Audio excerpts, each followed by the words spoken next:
start our knot, Alberto, Albright, whatever you want to call it. It's braid to fluorocarbon. It's practical. We use it on the water.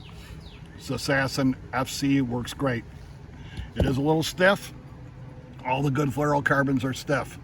So that's why this is a real knot you can use and you can tie in a boat, but folks really practice a lot. So we're gonna put our braid through our fluorocarbon in one direction. We're gonna pinch the fluorocarbon and we are gonna start our wrap.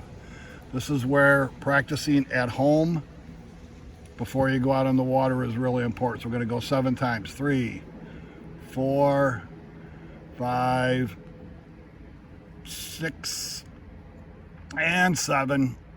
The ideal YouTube videos tell you to wrap in between each one of those. When that boat's rocking, and I have people asking me to tie hooks, bait hooks, 3, 4, 5, 6, oops, I dropped it, and 7. And you know what? Even if I miscount, I might have not had the right count that time, but that's all right. That's the beauty of this knot. You're going to take that tag end and you're going to put it through that loop you just made, and they're both going to go in the same direction. Sure, easy for me to say. That's why this is a video that's real. Okay, I still can't get it, and I'm looking at it too. All right, I didn't make my tag end. There we go. Finally, yay! But it's practical. All right, so I'm coming off camera for a second. Always give it a lick.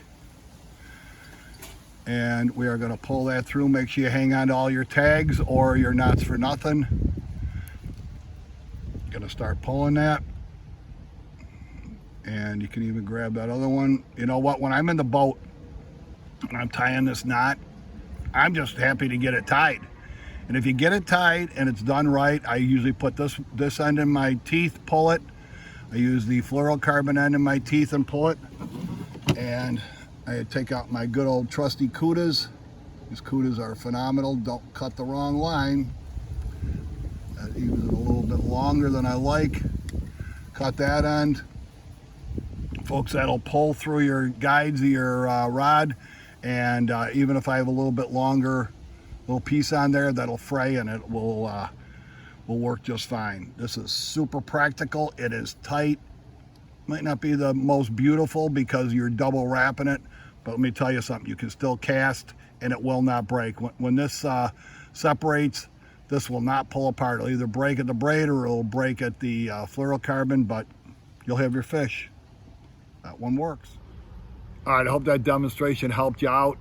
Practice that knot at home. Practice it 30, 40 times so you get your fingers coordinated. It'll work out really good for you. You can tie it in the wind, you can tie it on the boat, and it will not separate. It works out really great. Hey, while you're out enjoying that beautiful creation, take a moment to look up and give thanks. I'm Jim Hanley. See you next time.